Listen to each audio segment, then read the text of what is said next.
Ang ginto po ay pinakamahalaga kung ito ay nasa kanyang purest form, meaning 24 carats.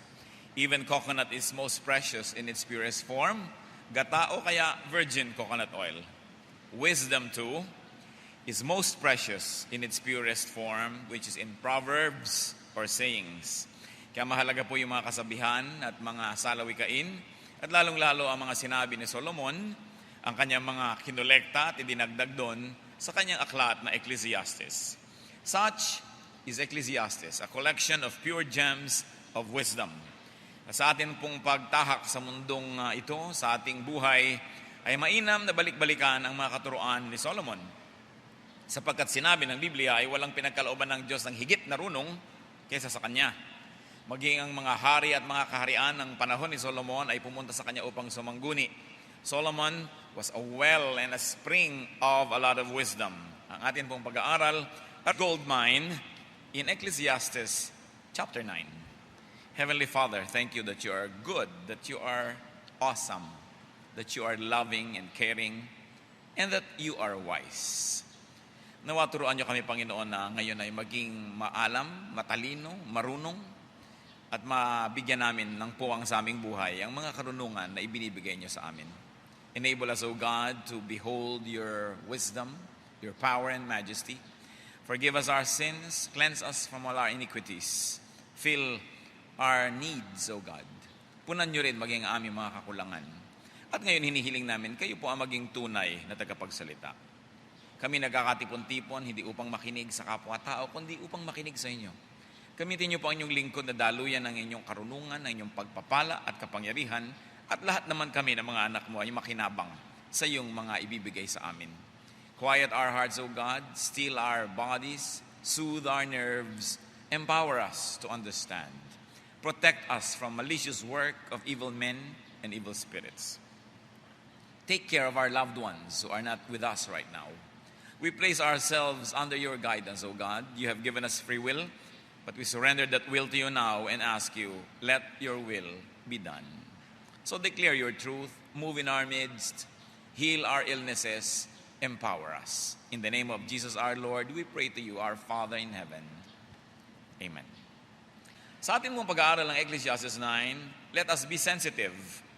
The Word of God is declared not only to inform, definitely not to entertain, but to change our lives.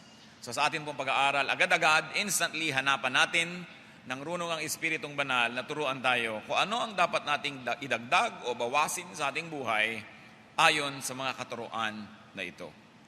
Ang kalooban ng Panginoon, kaya ang Biblia ay nasulat, ito ay na-preserve, at ngayon ay ating binabalik-balikan, ay upang magkaroon ng makulay na buhay. Mainam, masaya at kapakipakinabang at mabungang buhay ang kanyang mga anak. So find personal guidance, find the gold in the gold mine that is Ecclesiastes 9. Ecclesiastes 9 verse 1, so I reflected on all this and concluded that the righteous and the wise and what they do are in God's hands, but no one knows whether love or hate awaits Him. Isang katuruan, alam ng Diyos ang ginagawa natin, alam ng Diyos ang magiging hantungan ng ating ginagawa, pero wala tayong kaalam-alam kung saan uuwi ang mga pinagagagawa natin. It is not in man's hands. Well, God knows what awaits people, people do not know what awaits them. Kaya walang kahulugan na magsayang ng pagod na subukang alamin, piliting malaman kung anong mangyayari sa kinabukasan, sapagkat ang Diyos ang may alam at tayo'y maghihintay lang na yan ay ipagkaloob sa atin. Even the righteous and the wise do not know whether love or hate, whether good or bad, awaits them. So what do we learn from this, brothers and sisters? Just do your best. Because you don't know anyway what awaits you, just keep on doing your best. The best may not happen back to you, but when you always do your best, the worst won't happen. Kaya mainam ng itinatanim lagi ay mabuti. Hope for the best, but be ready for the worst. Magandang umaasa tayo na yung pinakamaiinam may mangyayari, pero maganda ring handa tayo kung yung pinakamasaklap ang maganap, because we do not know. Do not automatically expect good things from life, though you may be good. Huwag nating asahan yan. And who really is good anyway. Hindi yung, Diyos ko, mabait naman ako, bakit di ako yung mayaman? Nagsaserve naman ako, bakit hindi ako matanggap sa trabaho? Tinigil ko na nga ang mga bisyo ko, bakit hindi mo pa ako binibigyan ng ganito at ganon? Hindi tungkulin ng Diyos na ibigay sa atin lahat ang hinihiling o gusto natin kung tayo lamang ay gumagawa ng tama.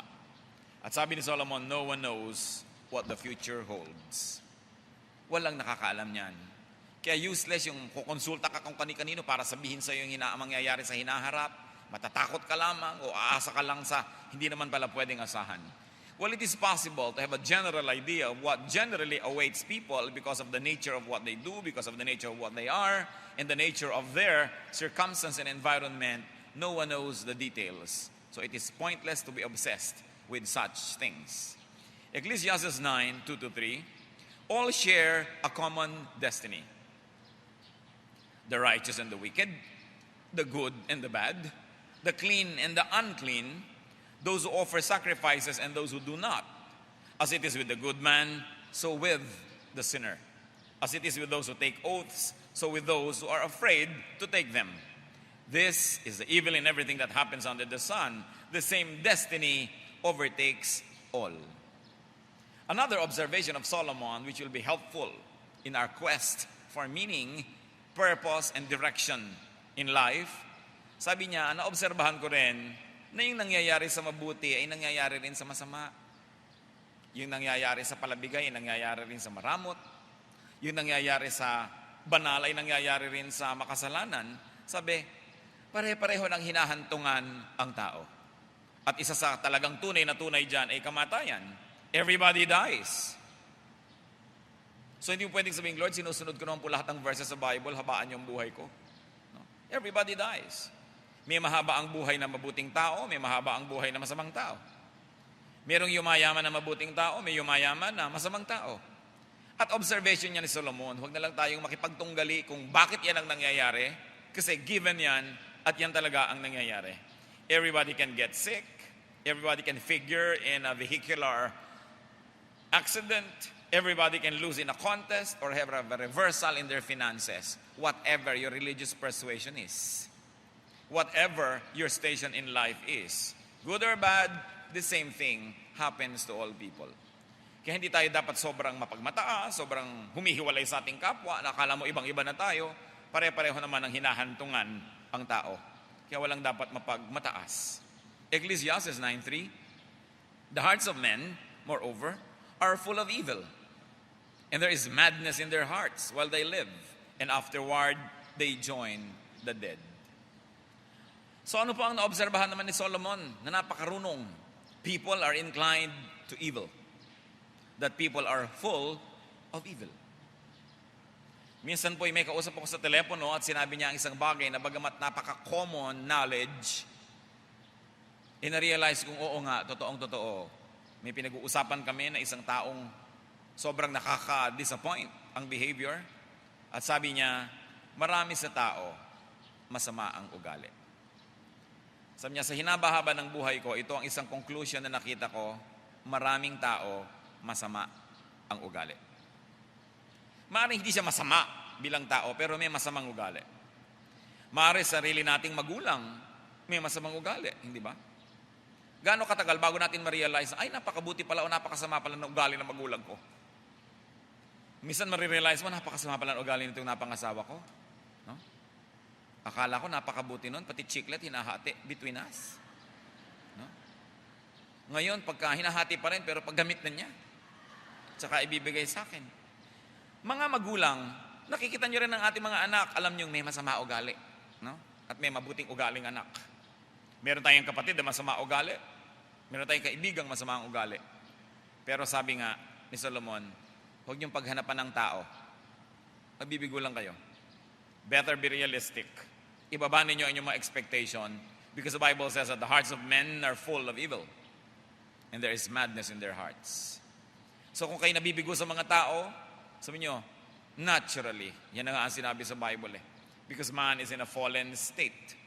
So mas magiging maluwag ang buhay ng mga tao na hindi sobrang umaasa, hindi sobrang tinataasan ng standard sapagkat napakalakas ng lagapak ng mga nabibigo sa kataasan ng inaasahan nila sa kanilang kapwa.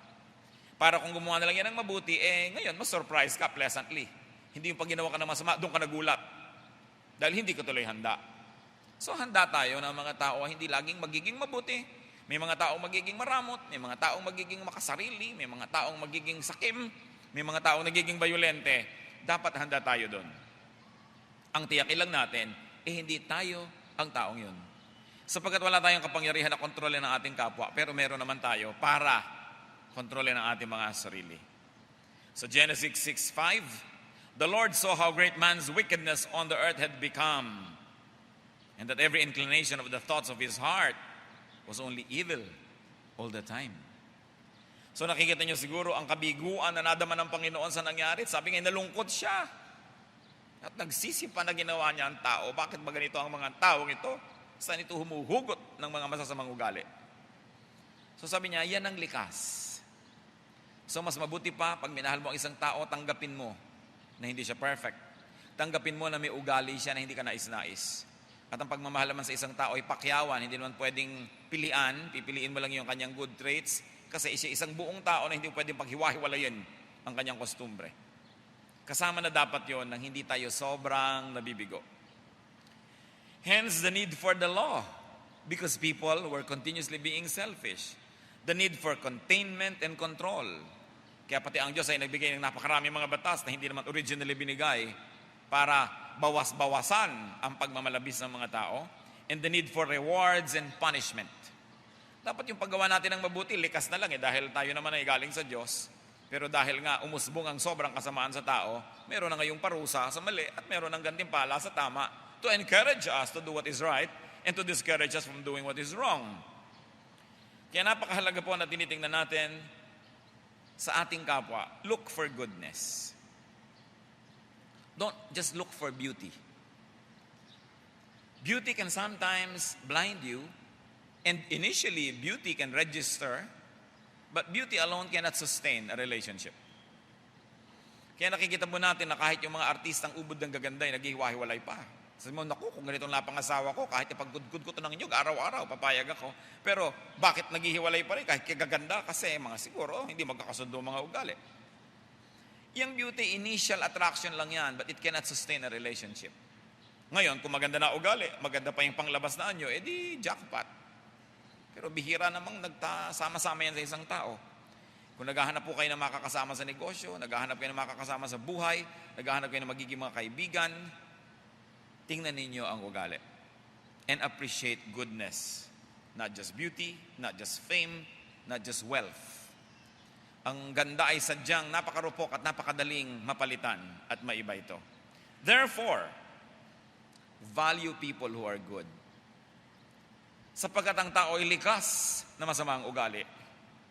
Pahalagahan natin, mga kapatid, kung may natagpuan tayo, kahit man lang isa, dalawa, tatlo, 5 sa buong buhay natin, na matatawag mong mabuting tao.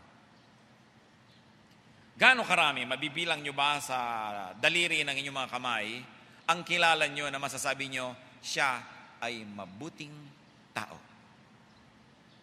At kung nakakita tayo ng mabuting tao, pinahahalagahan ba natin? Sinusuklian ba natin ang kabutihan? Dapat encourage din natin yung mga mabubuti para manatili silang mabuti. Let's reward them for being good. Let's reward them with goodness in return. Value people who are generally good. Wala naman talagang excellent o always good Value people who are at least potentially good. Or at the very least, value people who are not bad or who are not obviously bad. Pag kayo may kaibigan, may magulang, may anak, may kapatid na masatawag yung mabuting tao, napakapalad nyo.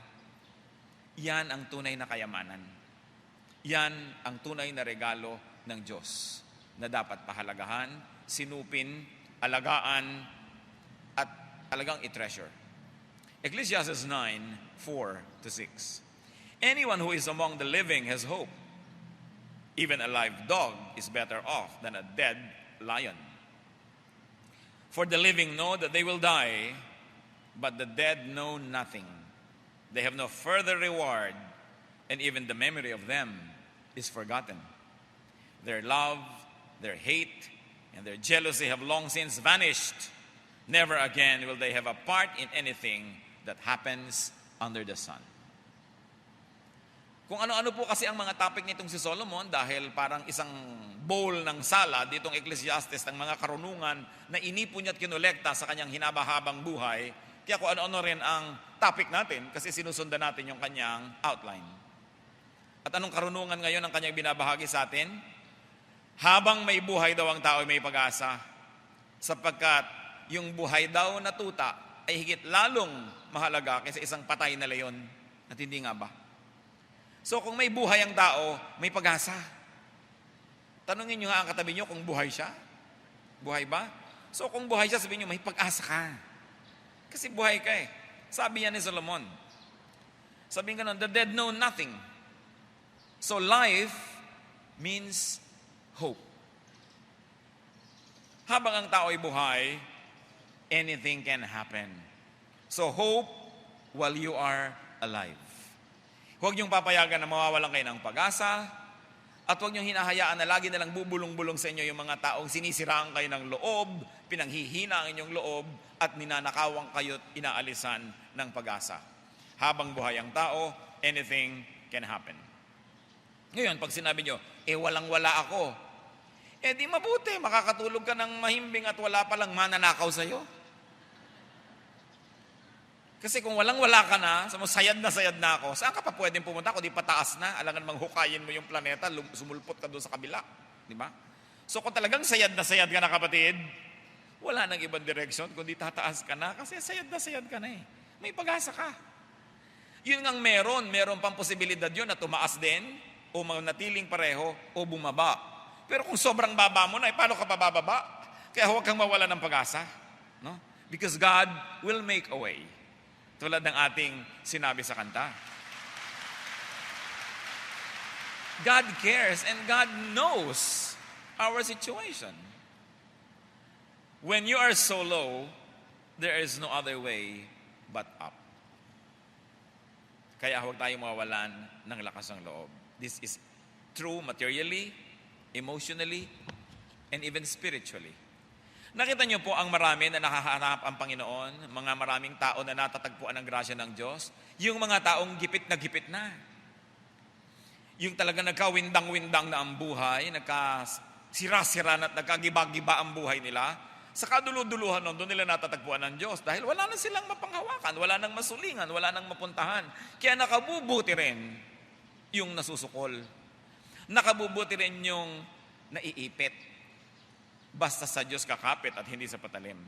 Kasi natatagpuan natin, oo nga pala may Diyos. Bakit ba nawala siya sa aking options? Bakit ba nawala siya sa equation? At ba sinasabi kong wala akong pag-asa, may Diyos. So a living beggar is better off than a dead billionaire.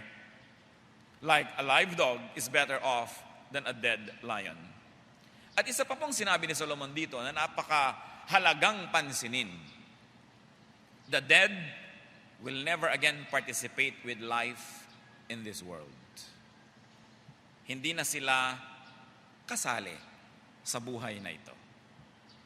Ang sumakabilang buhay, napakaganda nga ng Tagalog dyan, sumakabilang buhay, nando na sa kabila at wala na rito. So huwag na kayong matakot sa multo.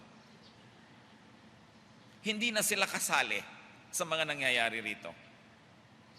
Sila ay nasa kabilang buhay na. At sabi, wala na daw na naghihintay na gantimpala na pang dito sa daigdig para doon sa mga nasa kabilang buhay. So anong ibig sabihin niyan mga kapatid? Maiksi ang buhay dito, huwag niyong palampasin ang pagkakataon na lasapin niyo ang lahat ng kasiyahan na inihanda ng Diyos para sa buhay dito sa mundong ibabaw. Huwag niyo sabihin, sige na, sa langit na lang ako babawi. Iba naman ang kaligayahan sa kabilang buhay, iba dito. At hindi hinihingi ng Diyos na talikdanin niyo ang mga kasiyahan dito para lang magkapremyo kayo sa kabilang buhay. Ang Diyos ay mabuti dito sa buhay na ito at mabuti rin siya sa ating kabilang buhay. So hindi kailangan na magsakripisyo, alang-alang sa kabilang buhay. Siyempre, ang sinasabi ng relihiyon, magsakripisyo para kayo mag-serve, mag-donate, at sa langit na lang kayo babawi. Sabi lang yon ng relihiyon. Hindi yon ang sinasabi ng Biblia. You've got to live life to the fullest. Because life that was designed by God for this world is meant to be enjoyed and lived in this world. Whatever will happen in the next, we don't know the details, then it will happen. So do not pass up on all earthly goodies and benefits and goodness. Do not demonize life on earth. Huwag ninyong masamain ang buhay dito sa ibabaw ng lupa. Do not miss your once in eternity chance to enjoy earthly life that God gives you. Ngayon, yung mga otherworldly rewards may await you in eternity, but earthly rewards can only be enjoyed here on earth while living in the flesh. So do not be cheated out of life. Live and participate while alive. Do not withhold your wholesome and godly pleasures. Huwag ninyong laging sinisikil ang inyong damdamin, laging pinipigil ang sarili sa gustong gawin, at minamasama ang mga bagay na ikinasisiya ng inyong emosyon, maging ng inyong katawan. Bakit sa palagay niyo binigyan ng Diyos ang mga tao ng maraming senses? Our senses are windows to a lot of fulfillment and even pleasures. And if God designed the human body, if God designed the human person, then life is meant to be lived to the full. The senses were given by God not for nothing, but definitely for something. Kung meron po tayong mga mahal sa buhay na gumraduate na, sumakabilang buhay na, let us mourn the dead, and then after a while, let go. Let life go on. Get on with life. At sinabi nga, a live dog is better than a dead lion. Then live with the living. Hindi ko po nais maliitin ang pagluluksa ng ilan sa ating mga kapatid dahil sa yumao nilang mahal sa buhay, lalo't kabiyak nila. Pero kung sila po ay tinawag na ng Diyos at nasa kabilang buhay na, tanggapin natin yon at tayo narito sa buhay na ito. Do not deny yourself human companionship and human love that may still be available to you if you have become a widow or a widower. Kasi hindi ka na pwedeng ibigyan ng comfort noong nasa kabilang buhay na. At hindi naman yan pagtataksil sa kanya sapagkat siya ay nasa kabilang buhay na. Meron namang mga asawa, kabiling-bilinan pa sa asawa, pag namatay ako, huwag ka na mag-aasawa uli, hihilahin ko ang paa mo. Pagka gusto niya ng kape, maaabutan nyo kung nasa kabilang buhay na kayo. Kung kumakatiba yung likod niya, kaya nyo kamutin yan. Nasa kabilang buhay na kayo. Bakit naman natin pagkakaitan, no, ng kasiyahan ng mga mahal natin sa buhay kung hindi na natin kayang gampanan ang ganung mga tungkulin? So a very high form of love. Meron pa nga po akong mga alam na mga asawa na alam nilang malapit na silang gumraduate dahil sa karamdaman, dahil kung ano-ano, ine-encourage pa nga yung asawa, yung nurse na yan, ba't di mo alamin ang pangalan? Pero pag namatay na ako, huwag ngayon. Kasi alam nila na mahalaga yung meron kang nasasandalan, meron kang kasama, meron kang katuwang, meron kang kasalo sa buhay. So mourn the dead and let go. Nagkaroon tayo ng pagkakataon dito sa lupa, kaya kung tayo nasa kabila na, iba naman ang consciousness noon. Kaya nga po, ang isang mahalagang leksyon mga kapatid, habang nabubuhay kayo dito, mabuhay ng totoo. Live life to the fullest. Smell flowers. Look at the sunset. Listen to music. Dance to music. Eat good food. Give to the needy. Share with your loved ones. This is what life is all about. Ecclesiastes 9:7-10. Dahil nga daw, bakit puro kabigatan ng buhay? Napakarami mga taong mabibigo ka, hindi sila mabuti, ang dami-daming mga kabiguan na nangyayari maging sa mga mababait at mabubuting tao. So paano ka ngayon? Sabi ni Solomon, dahil sa lahat ng yan, at dahil sa walang katiyakan ng buhay, go, eat your food with gladness. And drink your wine with a joyful heart. For it is now that God favors what you do. Sabi, yung buhay ka ngayon ang blessing. Kung nandyan na ngayon ang blessing, may pagkain kakainin mo. Hindi yung nakuba na yung lata noong mga canned goods mo dahil ayaw mong kainin. Bakit mo dinadasalan yung mga grocery mo dyan sa cabinet? Pagbubuksan mo at kainin. No? Sabi, drink your wine with joyful heart. Now that God favors what you do. Always be clothed in white, and always anoint your head with oil. Enjoy life with your wife, whom you love, all the days of this meaningless life that God has given you under the sun. All your meaningless days. For this is your lot in life and in your toilsome labor under the sun. Whatever your hand finds to do, do it with all your might. For in the grave where you are going, there is neither working, nor planning, nor knowledge, nor wisdom. So there is nothing in the next life of what is here and now. So, habang narito, dapat yan ay tamasahin. Sabi niya, eat your food. Enjoy life, sabi sa verse 9. And it is really a big wonder why religion has made this word seem dirty. Because religion has glamorized suffering and has demonized enjoyment. But Solomon, the wisest man and the recipient of God's highest level of wisdom, says, enjoy life. And remember, with your wife, if you are married. No? Because if you enjoy life with someone, not your wife, how can you really enjoy? Because somebody will chase you, nagtatago ka, hindi mo malaman, wala kang peace. How can you really enjoy? At ano pa sabi, bakit with your wife? Huwag mo nang ireklamo, halimbawa, na mayroong 1 bilyong komunista. Ano pa magagawa mo tungkol doon? Huwag mo nang sabihin na maraming terorista kung saan-saang lugar. Sabi, kung may asawa ka, may pamilya ka, may konting tao sa buhay mo, nagkakasundo kayo, may konti kayong mesa, may konti kayong kakainin, yun na ang buhay. Enjoyin mo na yung munting paraiso sa iyong buhay at huwag mo nang paghanapan ng buong planeta na maging paraiso mo. In other words, in spite of all the drudgery and broken dreams, the danger and horror, the nightmares of life in the whole wide world, God can give you a small space for your small group of people, for you to have your little joys and small pleasures, and this is what life is all about.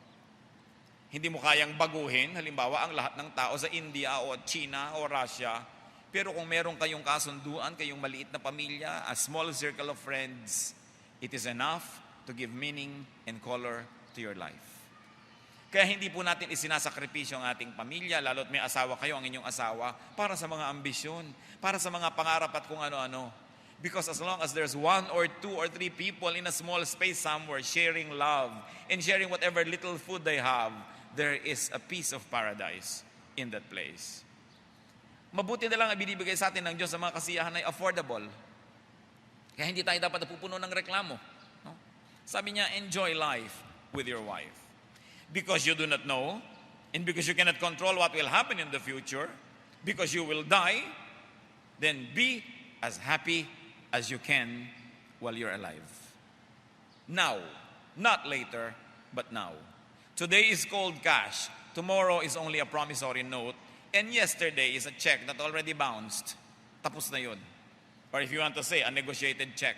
So don't live in the past. Tama na yung the good old days, the good old days, the good old days. So mabuti pa nung araw, maginhawa ang buhay. Ang hirap-hirap ng buhay ngayon, isa na naman yan sa mga hindi totoo. Gaano karami sa inyo nagsasabi, ang hirap-hirap ng buhay ngayon, wala tayong pera. Ang dami-daming ang ginagastahan ng tao ngayon, ang daming pinagkakagastahan ng tao ngayon na hindi ginagastahan ng araw. Bumibili ba kayo ng araw ng mineral water? Nawa sa juice? Bumibili ba kayo ng araw ng load? Nagbabayad ba tayo ng cable? Ang daming pinaggagastahan ng tao ngayon na hindi naman ginagastahan. Saan nyo kinukuha lahat yung pera na yan kung hindi mas maraming pera ngayon kaysa noon?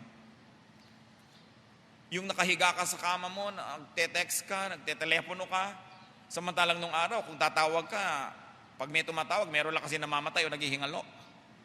Ang hirap kasing tumawag, lalo na sa probinsya ka, pupunta ka pa sa kabisera, kung nasa baryo ka, magta-tricycle ka pa, o kalesa, o kabayo, para magpunta ka dun sa bayan, pupunta ka doon sa opisina ng telepono, magpa-file ka pa, sino yung tatawagan mo, magbabayad ka pa, at papasok ka doon sa maliit na aparador para makipag-usap ka. Nadinig na ng lahat ang usapan ninyo.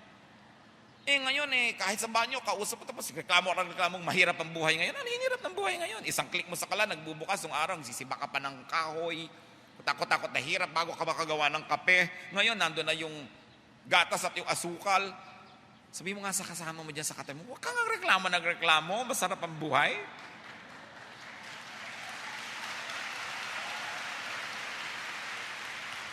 Ewan ko kung kayo ay nakapagpadentista na nung araw, mga 1970s pabalik. Kasing taba ng daliri mo ang karayom. Ang sakit. No? Ngayon, ang dami-daming painless. So, huwag tayong reklamo sa buhay. Ang totoo, umaasenso talaga ang buhay. Gumaganda, umaayos. Sobra lang tayo na nagiging unappreciative. We pine for what is not. Anong the good old days, the good old days? Maganda lang yan sa recollection. Pero nung araw, magbabiyahe ka, naligo ka na alikabok bago ka makarating sa Matnog. Hindi ka na makilala ng kamag-anak mo pagbaba mo ng pantrangko. No? Maraming kaginawahan ng buhay. Magpasalamat tayo sa Diyos. Dapat lang a matter of attitude. Thank God for what you have. Nung araw bago ka makakain ng pansit, di ba? Ang tagal. Ngayon, ihuhulog mo lang sa kumukulong tubig. Wow, meron ka na agad kakainin. Maraming ginhawa. Bagamat pag daw sobra kayong kumain yan, baka meron namang side effect. No? Pero ang point, kung nagmamadali ka, nung araw magpupukpok ka pa ng mga gugo, umabot ba kayo dyan? Ibababad mo pa sa tubig yan. At ang dami mga kahoy-kahoy dito sa buhok mo pag katapos mo. Ngayon may flavor pa yung mga shampoo. Hindi lang may shampoo, may conditioner pa. May leave-on conditioner pa. At pag minasalubong kang gwapo, may ipapahid ka para gumanda yung buhok mo. Tapos sasabihin mo, mahirap ang buhay. Alam nyo nung araw yung mga babae, pag may monthly period, alam nyo yung hirap, ha? Ang mga paglalaba, pagbababad at kung ano-ano. Pagbibili ka no ng napkin, palihim pa, tinatago mo pa. Ngayon, ina-advertise pa yan. Ang ginaginhawa, tapos magrereklamo. So sabi ni Solomon, no, kayong ganyan, eat, drink with gladness. Ipagpasalamat nyo ang maliliit na bagay. Sapagkat alam nyo, ang tunay na kaligayahan, yung maliliit na bagay. Kaya kung mababaw-babaw ka, mas madali kang sumaya. Babaw-babawan ang ating mga sarili. And sabi, you better do this, enjoy good things, and do not sour great life. Huwag mo sasabihin, di bali na. Lalampasan ko na lang ang buhay na to, iintayin ko na lang yung kabila. Magsiserve na lang kay Lord, magpapakabanal na lang ako. Matapos na lang ito, iintayin ko yung kabila. No, it's a betrayal of God if you don't enjoy the life that He designed for you. Ibinigay niya ang buhay na ito upang lasapin ang lahat ng dapat lasapin. Ganon din naman, upang pasanin ang dapat pasanin, pagtiisan ang dapat pagtiisan, pero hindi tayo nilikha ng Diyos para torturen. Life is God's gift to be enjoyed, not a problem to be solved. Kaya hindi tayo dapat nawawalan ng utang na loob sa Diyos sa pamamagitan ng pagtalikod sa buhay na ito. To deny life and all its meaning and color and shapes and sounds is to deny the good intentions of God who created life. So do not chapterize your life. Do not sectionalize it na parang, kung magtitiis talaga ako dito, sa susunod na lang ako babawi sa heaven. Hindi ka nilikha ng Diyos para pagtiisin. Bagamat, sa ating pamumuhay na makadiyos, may mga mangilang-ilang bagay na dapat talagang pagtiisan. Pero hindi lahat. At ano pang sabi ni Solomon? Wear white. Bakit? It really means wear comfortable and beautiful clothing. Especially in the context of Israel, ang init-init ng panahon, siyempre, pinaka-press mong isuot linen and white. Even the pharaohs were always dressed in linen and mostly white because it was very comfortable to the body. So anong matututunan natin kay Solomon?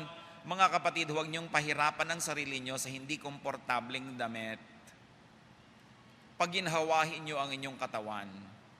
Hindi yung sakal na sakal ka na, bigting-bigti ka na.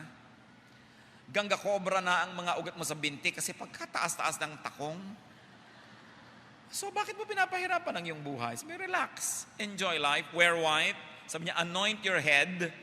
Kita niyo si Solomon, pati maglagay ka ng mga oils, creams, ointments. Sabi ganon, pag ginawahin mo, ang bitak-bitak mong kutis. Asikasuhin mo yan. Enjoy life with your wife. And of course, the wife is also representative of all our loved ones. In other words, sabi ni Solomon, share your happiness with your loved ones. Because happiness that is shared is happiness that is multiplied. Our loved ones multiply our joy and divide our sorrows. So what is important in life? Love and be loved. Hindi ba kahit nagpuputukan, sumasabog ang mga tulay, gumuguho ang mga building, nahuhulog ang buong mga langit, kung ka-holding hands mo ang mahal mo, parang okay lang. So love and be loved. That's what life is all about. And allow others also to love and be loved. Huwag tayong sobrang pakialamero sa kaligayahan ng ating kapwa. Kahit mga magulang, may hangganan ang ating otoridad sa kaligayahan ng ating mga anak, sa pagpili nila ng makakasama nila sa buhay. Sapagkat tayo pare-pareho lang anak ng Diyos. Yung anak natin sa laman, pahiram lang yan, pero lahat tayo ay anak ng Diyos. At ang Diyos ay walang apo. Lahat tayo may direct relationship with God. So maging yung anak natin, anak ninyo ng Diyos, meron din siyang mga karapatan na ibinigay sa kanya ng Diyos. We guide, we pray for them, we discourage bad behavior, but at the end of the day, we give our children the freedom to choose the life that they want to live. At kung tayo naman ay ginawa natin ating homework habang sila ay maliliit, sabi, train up a child in the way he should go, and when he is old, he will not depart from it. But when they're already very old, it's already too late to try to change. Kung minsan, yung mga nagmamahal pa sa atin ang nagiging hadlang sa ating kaligayahan. Kung minsan hindi mo alam, ano bang mahal ng magulang? Reputasyon o yung kabutihan ng anak? There are so many young women who become married without the benefit of, who become pregnant without the benefit of marriage. Madidinig mo sa mga ama, ano na lang ang sasabihin ng mga tao sa atin? Hindi sabing, anong nararamdaman mo? Iniwan ka ng nobyo mo, kawawa ka naman anak. No? Hindi yung naisipin yung nararamdaman ng batang ito na napagtaksilan siya, kawawa naman siya, uncertain ang kanyang future. Ang iniisip lahat ng kamag-anak, anong sasabihin ng iba? So ano ba talagang pinapahalagahan natin? Image or the well-being of our loved ones? Mga kapatid, kung merong nangyayari sa inyong pamilya na ganito, dun kailangan nila tayo. Yung pagsasermon, yung pagsasabi ng mga leksyon sa buhay, hindi habang biglang bumagsak ang isa nating mahal sa buhay. Sa pagkakadapa niya, sa pagkakabagsak niya, ang una at tanging kailangan muna niya lang sa panahon na yon, pag-ibig, pagkupkup, walang patakarang pagtanggap. At kung naunawaan na niya ang lahat ng bagay, at saka na lang tayo mag-moralize. Sabi din ni Solomon, for everything there is season and a time for every matter under heaven. Ilalagay din natin sa lugar, maging ang ating mga matatayog na mga katuruan, hindi sa panahon na gipit ang ating kapwa. Hindi sa panahon na lugmok at wasak-wasak ang kanyang puso, doon mo papapagalitan. Itatakwil mo pa. Bakit pa may pamilya? Bakit pa may magulang? Bakit pa may kapatid? Kung yung pa lang ang ating mga membro ng ating pamilya o mga kaibigan, pagka sila inadapa, itatakwil natin dahil ikakahiya pala natin sila. Para ano pa? At narito tayo. Tulad din ng Diyos natin. Ang ating spiritual family, hindi ba't walang patakaran ang pagtanggap sa atin ng Diyos? Na ipinakita doon sa istorya ng alibughang anak na matapos maglustay at matapos magkalat sa buhay, nung bumalik ay ipinagpista ng kanyang ama. Ipinapakita dyan ang pag-ibig ng Diyos na marapat lamang na iparamdam natin sa ating mga mahal sa buhay. Bagamat hindi naman tayo dapat mga konsentidor. Marunong ka siyempre magbigay ng reward or punishment. But the time of crisis is not the time for moralizing everything. It's a time to just accept and love, restore, and heal people. And when they are able to process the information and all of these things that went into their lives, that's the time when we probably can have input in their analysis of what could have gone wrong and how it might be avoided in the future. Pero huwag laging nagpipreach tayo, nagpipreach. Kaya kung minsan pinakamahirap na maging miyembro ka ng halimbawa, Christian family. Lalo kung may tatay kang pastor. No, talaga namang ang lahat ay kailangan magpanggap na perfect. Kasi the church expects the family of the pastor to be perfect. Wala nun. Walang ganun. At sinasabi ni Solomon, mabuti pa tanggapin nyo na ang katotohanan. Ganyan ang buhay. So work. And if we're going to work well, work with zest, work enthusiastically. Sabi niya, pag may ginagawa kayo, gawin niyo ng buong puso. Because work was designed by God not to punish us, but to reward us. Work can give you fulfillment, not to mention that it can give you good income. Kaya sabi, pag may ginagawa kayo, gandahan nyo na. Gagawin nyo rin lang gandahan nyo na. Hindi yung lahat ng nakakita ng ginawa nyo, napintas na, sino bang gumawa nito? Sino bang nagluto nito? Sino bang tumahi nito? Sino bang nag-repair ng mesang ito? Sino bang gumawa ng bahay na ito? Mapipintasan ka habang nandun yung monumento ng iyong kamalian. Pero habang gumagawa tayo, sabi, gawin yung mabuti. Kasi kung anong itinatanim ng tao, inaani niya. And if you're going to look at people around you, brothers and sisters, it takes at least 10 very good years of very good work before you really harvest anything. Yung pagtatanim, mga 10 taon. Pagsisikap, pag-aaral, pagtatayo ng negosyo, paggawa ng isang pangalan o reputasyon, hindi yan madali. Pero ang sinabi sa Bible, lahat ng ating itinatanim, aanihin natin. So lagi tayong magtanim ng mabuti. And Solomon says, live to the full. Get a life. Have a life. And do not hinder others from having their own lives. Ecclesiastes 9:11, another observation. I have seen something else under the sun. The race is not to the swift, or the battle to the strong. Nor does food come to the wise, or wealth to the brilliant, or favor to the learned. But time and chance happen to them all. Sabi niya, alam nyo, may isa pang bagay. Napansin nyo ba? Hindi ko mo mabilis kang tumakbo, ikaw ang mananalo sa karera. Hindi ko mo malakas ka, ikaw ang mananalo sa digmaan. At hindi ko mo ikaw ay marunong, ikaw ang magkakaroon ng pagkain o kayamanan. Sabi niya, swerte-swerte lang yan. Don't be too serious about consequences. Because life does not always follow logic. Kaya iba magsasabi, bakit naman po Lord, kung kailan pa ako na-born again, kung kailan pa ako nag-Bible study, at saka pa ako nalulugi. Walang kinalaman yon. Nataod na malulugi ka, huwag mong sisihin yung Biblia. No? Kung kailan pa naman ako yung magsisimba, may sakit ang anak ko. No? Sabi niya, time, chance, it happens to all. So do not always expect, if P, then Q. Kung natatandaan niyo pa yung mga geometry at trigonometry. If P, then Q. Ibig sabihin, pagka ako'y mabuti mangyayari sa buhay ko.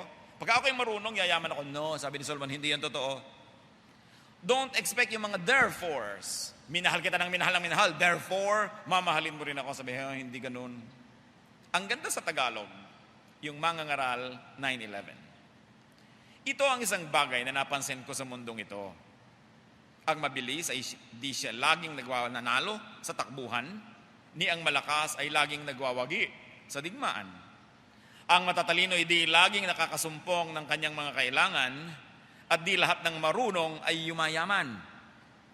Napansin ko rin na di lahat ng mga may kakayahan ay nagtatagumpay. Lahat ay dinarat na ng malas. Kung bakit binura ng Protestant Church sa vocabulary ng mga tao yung malas. Samantalang si Solomon, na pinakamarunong na tao sa balat ng lupa, sinabi niya, minalas. And it's a very great coping mechanism. Because if you did your best and still you failed, sino pang masisisi mo? Sarili mo o Diyos? Kaya yung iba sinisisi ang Diyos. Sabi lang, ay, minalas. Try again. No? Kaya kung ikaw naman ay nagtagumpay, hindi ka pwedeng yumabang, dahil ay, sinuwerte. Natatandaan ko pa ang payo ni Gloria Diaz sa mga Miss Universe contestants ng mga Pilipina. May nagtanong, kasi Miss Universe 1969 siya eh. Ano po ba ang maipapayo nyo? Paano ba manalo ng Miss Universe? Sabi niya, anong ipapayo ko? Swerte-swerte lang yan. Kasi lahat naman na ipapadala doon kandidata, magaganda na. So anong sasabihin ko para mas gumanda ka doon sa kabila? Anong sasabihin ko para mas tumalino ka? Matatalino din lahat yung pinipili.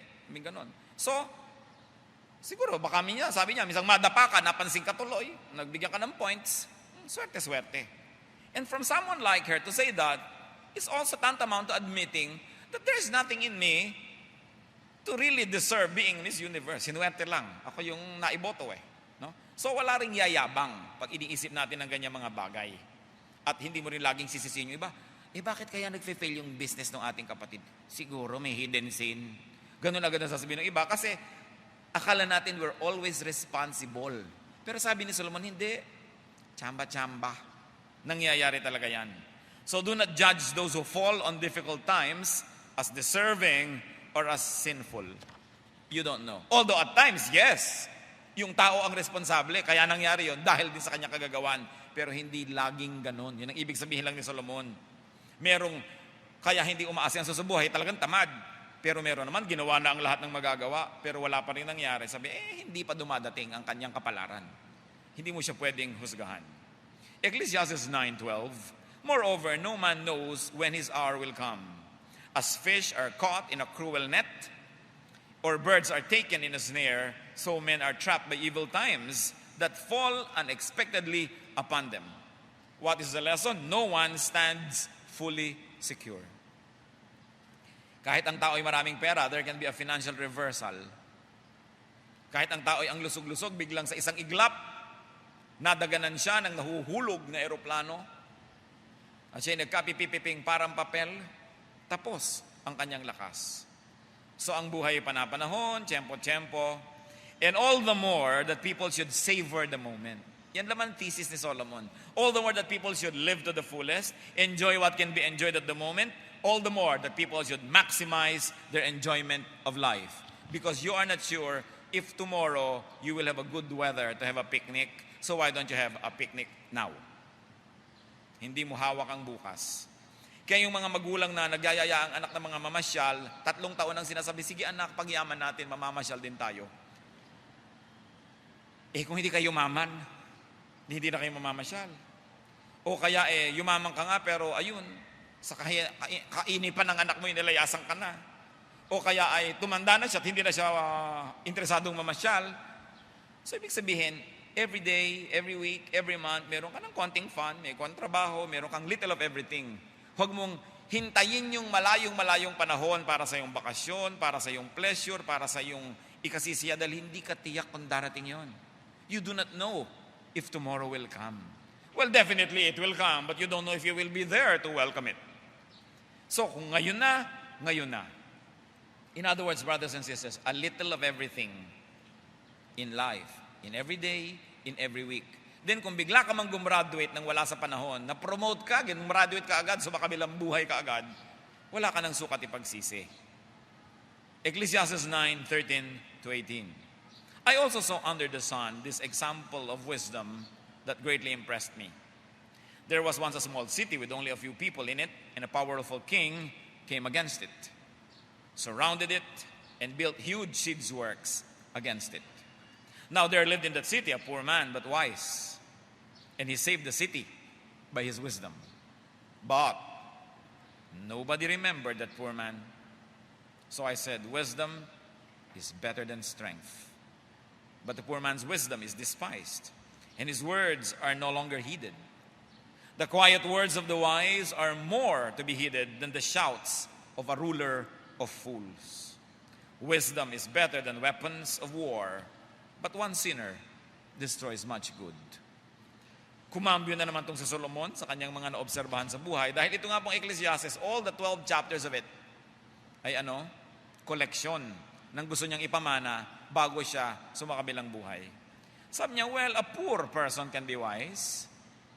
Hindi monopoly ng mga mayayaman at makapangyarihan yung dunong. But wisdom is to be preferred to power or fame.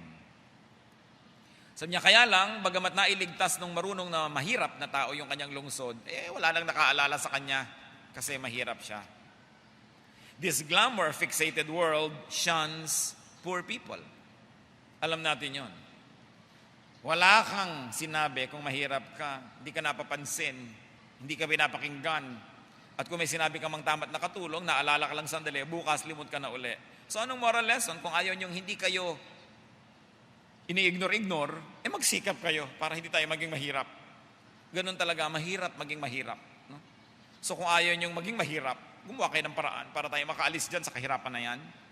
Change our ways, seize the opportunity, seize the moment, continue to do good, and definitely God rewards good deeds.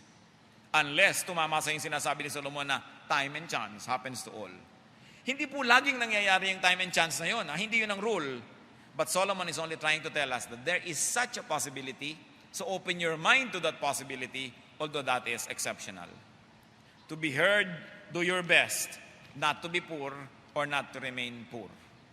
Kung gusto niyo kayo pinahahalagahan, sensitive kayo, gusto niyo lagi kayong pinapansin, sikapin yung umahon sa kahirapan. Dahil yun ang katotohanan, pag mahirap ka, ayaw kang pansinin ng tao. So gusto mo palang mapansin, gumawa ka ng paraan para ka makaahon sa ganyang kalagayan. Mind the mind, minahin ang mina, get the nuggets of gold and wisdom from this chapter 9 of Ecclesiastes. Do not problematize life. Do not even try to solve life. Solomon tried and said, naku, papunta pa lang kayo, pauwi na ako. Huwag niyo nang isipin yan. Umuwi-uwi na kayo sa inyong bahay, sa inyong maliit na mesa, kumain kayong maliit na pamilya, magmahalan kayo, celebrate life, and that is what life is all about. Live life here, now. Huwag niyong laging pigilin na inyong sarili. Huwag kayong laging tipid ng tipid ng tipid ng tipid. Ang dami ko na pong kilala mga kapatid, walang tigil ng katitipid. Talagang tipid ng tipid. Tapos pagka nagkasakit, ubos ang mga daang libo. No? So naubos din yung pera, hindi mo lang sila nakatikim ng tosino. Naubos din ang pera sa ending. Yung sobrang menos ng menos, tipid ng tipid, ibig sabihin din yan, wala tayong tiwala sa Diyos eh. So kung binibigyan tayo ng Diyos ngayon, gusto nyo magtipid? Magtipid ka ng certain percent. Itabi nyo. Gusto nyo magbigay sa kapwa? Magbigay ka ng certain percent. Pero merong certain percent yan na dapat ine-enjoy nyo. Hindi nangangalirang na kayo dyan, tuyong-tuyo kayong parang sinampay na naiwan sa arawan ng 3 araw. Tapos ang dami-dami yung perang iniipon. Ba't yung iniipon yun? Pambili ng kabaong? Know how to enjoy what God gives you. Because if God is pleased with the way that you spend what He gives, He will replenish it. Mahirap ba sa Diyos na palitan yung ginasta mo dahil binigay niya? Pero kung nasisiyahan sa paraan ng ating paggasta. Kadalasan hindi tayo binibigyan ng bago kasi ayaw natin bitawan ng luma. Our hands are not free to receive new blessings. Let go. Flow. Kailangan may flow. May pumapasok, may lumalabas. May pumapasok, may lumalabas. Yung pasok lang ng pasok sa inyo tapos walang lumalabas, ang tawag nyo doon, estero. Kaya mababaho ang mga estero. Pasok ng pasok, walang lumalabas kasi barado. So pag may tinanggap tayo, dapat may binibigyan tayo. May nagbigay sa inyo ng bagong damit, meron din kayong bago na ibibigay sa iba, o at least yung nagamit nyo na, baka may mga ngailangan, ibigay nyo rin. Pag may pumasok, dapat may lalabas. Hindi ipon kayo ng ipon.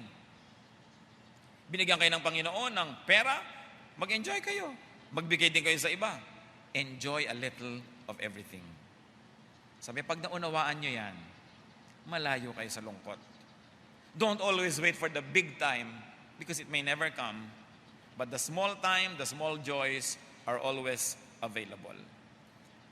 At huwag kayong laging nalulungkot sa buhay, parang ayaw nyo nang mabuhay, parang hindi kayo kasali. Anong sabi ng Desiderata? You are a child of the universe, no less than the trees and the stars. You have a right to be here. And whether or not it is clear to you, no doubt, the universe is unfolding as it should. Kahit sumakay ka't hindi, lalakad ang vapor, so sumakay ka na lang. Sumali ka sa party at hindi, matutuloy ang party. Makiumpo ka sa kasiyahan at hindi, matutuloy yun. So, ba't di ka na lang sumali? Participate in life, enjoy life. At kumbaga sa entablado, lumabas ka para ka sumayaw, tumugtog, umawit, do your part, say your lines, follow your script.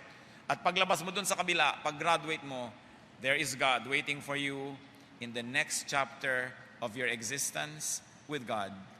But while you are on the stage, do your part.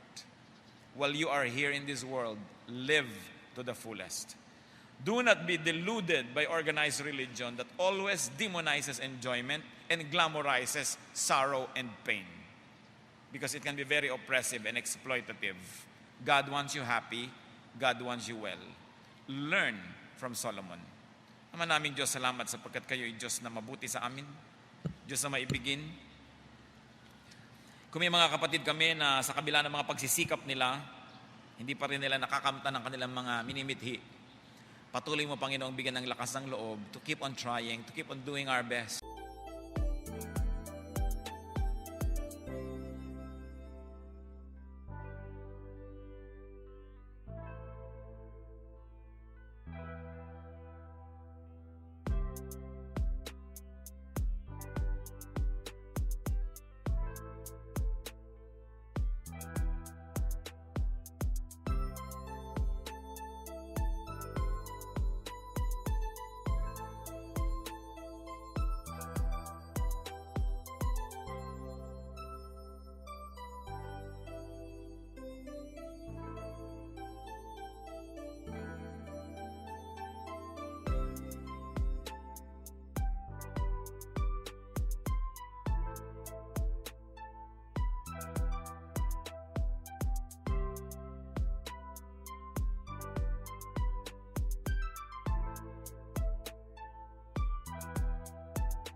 can sense it approaching, following you like rivers.